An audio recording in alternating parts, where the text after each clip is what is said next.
क्षेत्र के सुकलिया में हाल ही में कांग्रेस और भाजपा कार्यकर्ताओं के बीच हुए विवाद ने राजनीतिक तूल पकड़ लिया है। इस विवाद के चलते हीरानगर पुलिस द्वारा नगर निगम में नेता प्रतिपक्ष चिंटू चोकसे को गिरफ्तार किया गया। गिरफ्तारी के विरोध में कांग्रेस का एक प्रतिनिधिमंडल रविवार को पुलिस कमिश्नर कार्यालय पहुंचा और वरिष्ठ अधिकारियों से मुलाकात कर इस कार्रवाई पर कड़े सवाल उठाए। कांग्रेस नेताओं का आरोप है कि विवाद की घटना के कुछ ही घंटों के भीतर चिंटू चोकसे को गिरफ्तार कर लिया गया, जबकि वे घटना स्थल पर मौजूद ही नहीं थे। उन्होंने पुलिस पर एक तरफा कार्रवाई करने का आरोप लगाते हुए कहा कि कांग्रेस नेता को बिना उचित जांच के निशाना बनाया गया, जबकि भाजपा पक्ष के खिलाफ अब तक कोई ठोस कार्रवाई नहीं हुई। कांग्रेस का कहना है कि विवाद में दोनों पक्षों के लोग घायल हुए हैं, जिनका इलाज अभी भी जारी है। ऐसे में केवल एक पक्ष के खिलाफ कार्रवाई करना न्याय संगत नहीं है। प्रतिनिधिमंडल ने पुलिस कमिश्नर से मांग की कि भाजपा कार्यकर्ताओं पर भी समान रूप से कार्रवाई की जाए और चिंटू चोकसे पर लगे आरोपों को हटाया जाए। वहीं पुलिस कमिश्नर ने कांग्रेस प्रतिनिधिमंडल को उचित जांच और कार्रवाई का आश्वासन दिया है। इस बीच चिंटू चोकसे की गिरफ्तारी को लेकर कांग्रेस कार्यकर्ताओं में नाराजगी बनी हुई और उन्होंने आने वाले दिनों में विरोध को और तेज करने की चेतावनी दी है।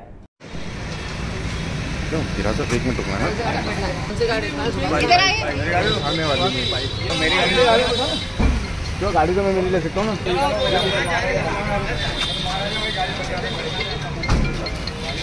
आप लोग कमिश्नर भेड़ बकरी समझते हैं तो ठीक है भाई, आ जाओ।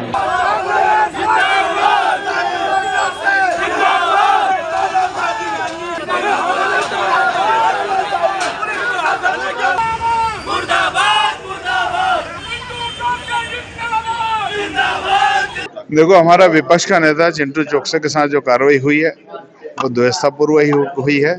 उसी को लेकर कांग्रेस का पूरा संगठन और शीर्ष नेतृत्व सब मिलकर हम पुलिस कमिश्नर साहब से चर्चा की कि भाई निष्पक्ष कार्रवाई हो और न्यायोचित कार्रवाई हो, क्योंकि पूरे देश की एजेंसी और प्रदेश की एजेंसी और प्रदेश की सरकार और देश की सरकार हर जगह प्रताड़ना कर रही है। उसी को लेकर आज हम सामने आए हैं और हमने निवेदन किया है कि दोनों पर बराबर की कार्रवाई हो और जांच निष्पक्ष। मुलाकात हुई। इंदौर नगर निगम एक बड़ी संस्था है, उसके लीडर अपोजिशन चिंटू चोकसे संवैधानिक पद पे हैं। उनकी राजनीतिक हत्या करने के लिए रमेश कैलाश भाई जैसे लोगों ने पुलिस पे दबाव बनाया कि चिंटू चोकसे का नाम इस घटना में लिखो।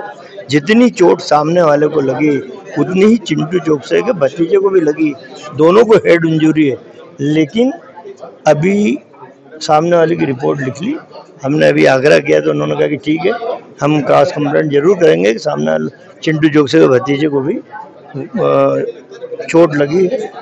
और मैं बड़ा आश्चर्य कर रहा हूँ, इंदौर पुलिस से गर्व भी कर रहा हूँ कि कांग्रेस के आदमी का कहीं नाम आ जाए तो 1 घंटे में गिरफ्तार कर लो, भले संवैधानिक पद पे।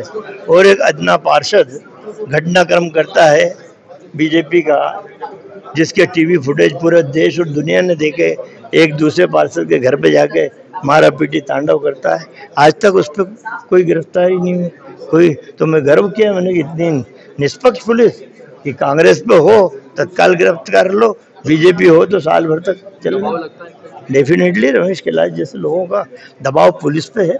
कमिश्नर साहब से मैंने अनुरोध किया कि प्राकृतिक न्याय का सिद्धांत लागू करिए, नेचुरल जस्टिस चाहिए लोगों को, दोनों को बराबर चोट है, बराबर धाराएं यदि लगना है तो लगना चाहिए। और चिंटू चोकसे उपस्थित नहीं था, इसके साक्ष्य हम लोग दे रहे हैं, तो उसका नाम हटाया।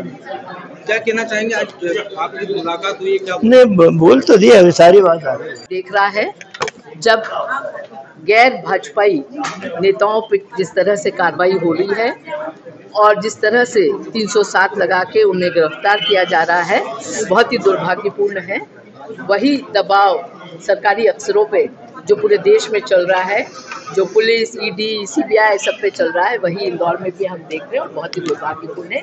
इसी के विरोध में हम आए थे। कमिश्नर साहब से बात हुई है कि पूरी घटना की जांच होनी चाहिए और जिस तरह से ताबड़तोड़ कार्रवाई चिंटू चोकसे पे की है उसका हम विरोध। सुरजीत चड्ढा जी जो कांग्रेस के ऑफिस बेरर हैं, पदाधिकारी हैं, आज सीपी सर से मिलने आए थे। कल एक घटनाक्रम हुआ था जिसमें चिंटू चोकसे जो नेता प्रतिपक्ष हैं नगर निगम में, उनके भाई राधे श्याम चौकसे, रोहन और ईशान चौकसे जो उनके भाई और भतीजे हैं, इसके अलावा 4 उनके और जो साथी हैं, उनके द्वारा पाठक के ऊपर, कपिल पाठक के ऊपर हमला किया गया था। परिणामस्वरूप कपिल पाठक के सिर पे गंभीर चोटें आई थी और जो मेडिकल रिपोर्ट था उसके आधार पर तत्काल 307 दर्ज कर लिया गया था। चिंटू चौकसे की गिरफ्तारी भी सुनिश्चित कर ली गई है।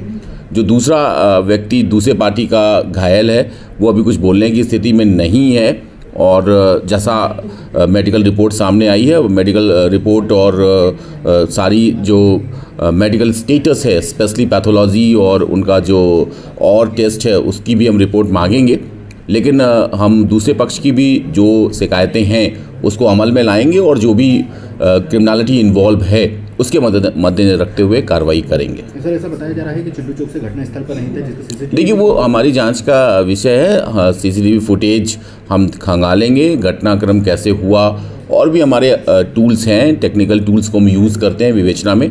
हम जो स्टेटमेंट हैं मोरल, उसके साथ ही साथ और जो भी टेक्निकल टूल्स हैं उनका उपयोग अपने इन्वेस्टिगेशन में अवश्य करेंगे। सर, गिरफ्तारी हो गई, इसमें अब क्या बचा है, किस तरह की जांच अब बाकी है? देखिए, गिरफ्तारी के बाद भी होता है, निश्चित तौर पे अगर गिरफ्तारी जांच में नहीं आते हैं तो बाकायदा विधिवत है। हमारे यहाँ विवेचना के क्रम में कभी भी किसी व्यक्ति को निकाल सकते हैं और जोड़ सकते हैं। वो साक्ष्य के ऊपर डिपेंड करता है, साक्ष्य किस प्रकार से मिलते हैं। कई बार हम खारिजी और खात्मा भी काटते हैं, चार्जशीट भी करते हैं। तो विधिवत सीपी साहब ने ये निर्देश दिया है कि बिल्कुल ईमानदारी से और टू द पॉइंट वस्तुनिष्ठ विवेचना की जाए। कोर्ट में पेश किया जाएगा चिंटू चौक से? बिल्कुल करा जाएगा। अगर गिरफ्तारी हुई है तो बिल्कुल किया जाएगा और गिरफ्तारी विधिवत तरीके से की गई है, मेडिकल करा लिया गया है और इस मेमो को साइन भी करवा लिया गया है।